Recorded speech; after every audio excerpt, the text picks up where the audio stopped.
I have to tell you something. I am not a good person. Most of the things I do are pretty selfish. Like one time, I was in high school heating up this really good brownie in the microwave, because who doesn't love a warm brownie, right? The microwave beeps, and by this time, the whole kitchen just smells like rich, rich chocolate. I take the brownie out, and it's looking really good to me. It's moist, rich, decadent, and hot enough so that the chocolate chips are kind of melting. But unfortunately, I am not the only brownie fanatic in my family. I hear my little brother, Jamel, quickly open his bedroom door. His footsteps are loud and swift on the wooden floor. I know for a fact that he smells my brownie, and simply put, I am not willing to share. You don't know Jamel. He will inhale that brownie. So before he reaches me, I open the pantry and put the brownie on the highest shelf. Jamel's around 8 at this time, so he can't possibly reach it. So he walks in the kitchen, he's sniffing around like a bloodhound, and then he says, "Ate," which means big sister in my language. "Do you have chocolate?" By this time I had my phone out, pretending like I was texting, and I shrugged, "No, I wish." And then I waited for him to leave. So yeah, being a good person has never been instinctual for me. But you know what is? Looking out for myself. See, I came to the US from the Philippines when I was around 7 years old. And after 15 years in America, I learned to only focus on myself. The music, TV shows, and lessons from school all taught me individualism. And it's so different from Filipino culture and how my parents and my older brothers were raised. In the Philippines, it was all about the collective whole. The goal was to provide for your family. The dream was to better everyone. In the US, we seem to only focus on bettering the self, and only the self. And that's kind of been our end goal. The one thing we spend our whole lives working for, prosperity for the self. Isn't that what the American dream is all about? Even in mainstream music, the songs that are getting popular are all talking about the self. Statistically speaking, songs released in recent years have more words with me and I in it than ever before, according to Dr. Nathan DeWall, a psychology professor from the University of Kentucky.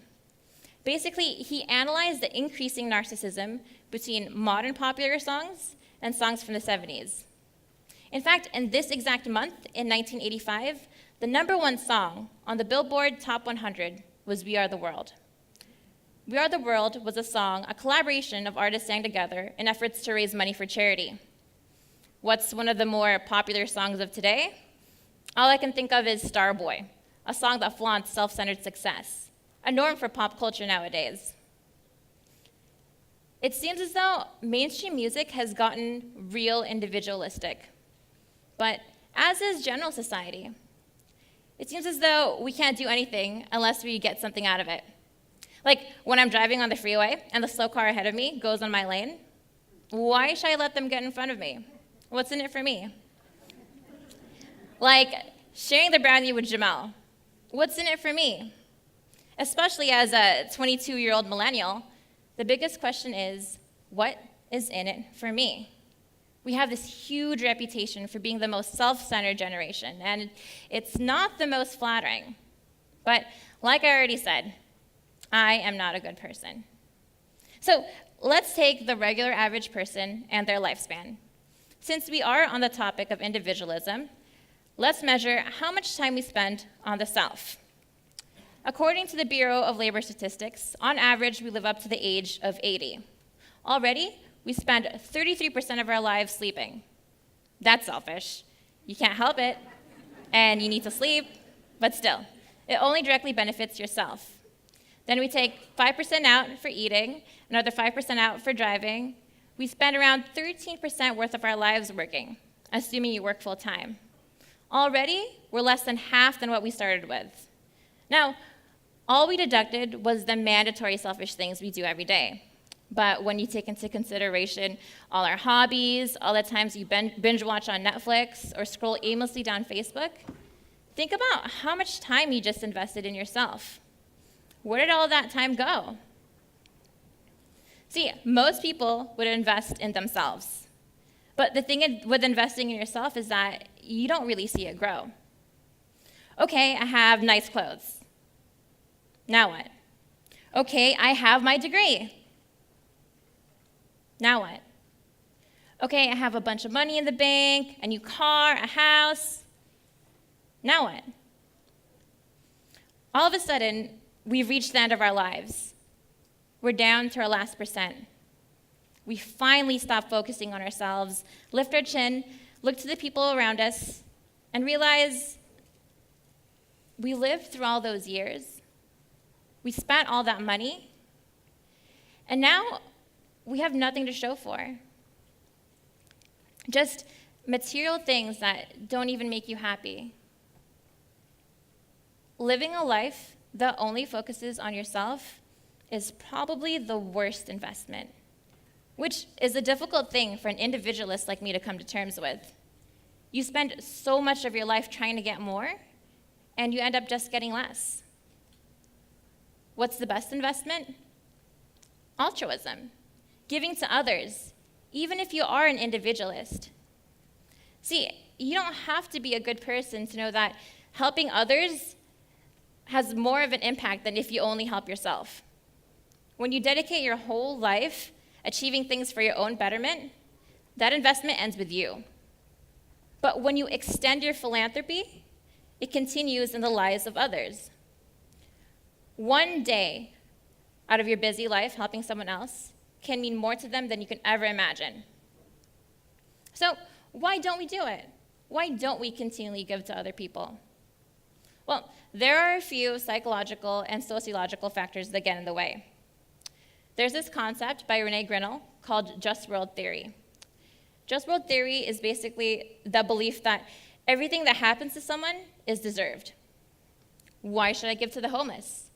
If they worked harder in life, they wouldn't be in that situation. Why should I volunteer at a women's shelter? If they were in an abusive relationship, why didn't they just leave? It's these subconscious excuses that we make in order for us not to help other people. It's a lot easier for us to blame the person who was suffering in order for us to comfortably do nothing. And we ignore the systemic problems associated to these situations. Like for homelessness, we ignore the statistics. According to the National Coalition for the Homeless, 20 to 25% of the American homeless population suffer from some form of severe mental illness. So maybe, just maybe, people don't deserve what happens to them. People are lucky or unlucky. Because when you really think about it, people are just equals. We're just put in unequal circumstances. And that's why it's so important to help other people, because it can easily be you who's homeless, who's abused, or in other unfortunate circumstances. We're just lucky that we weren't put in those situations. We need to give up that sense of entitlement as if everything good that happens to us is deserved. Give up that sense that we don't have a duty to help others. It's our responsibility to recognize that we are all equals and that we have to lift others up who are in difficult situations. And it's not always going to be fun. Like, I would much rather sleep in on a Sunday morning than to volunteer at a homeless shelter. I'd much rather treat myself out to a shopping spree than to donate. And I admit, I don't always feel like doing community service. But that's the thing. It's not about how you feel. It's about what you do. Whether you're entitled or not, collectivist or individualist, it's not about whether you're a good person or not. It's whether you take action that's for the good. Back to the brownie story. So Jamal is checking everywhere. He's checking the microwave, all the shelves that he can reach, but he finds nothing. Success. I can finally eat my brownie in peace. So he walks away, and I'm watching him walk away, but I knew I had to do the right thing. So I sigh, okay, we can half the brownie. But unfortunately, Jamal and I have very different definitions of what half is, because he ate almost all of it. But I knew it was the right thing to do, even though I didn't technically feel like doing it. But you don't have to feel like doing something in order to take action. I don't feel like volunteering all the time or donating. I don't feel like letting the red Prius on the 405 freeway get in my lane, but I do it. See, it's not about me. It's not about you. It's not about what's in it for me. It's what's in it for us. It's what's in it for the people on Skid Row who are homeless, who need food and shelter. It's what's in it for the mentally ill who need support and not hateful ignorance.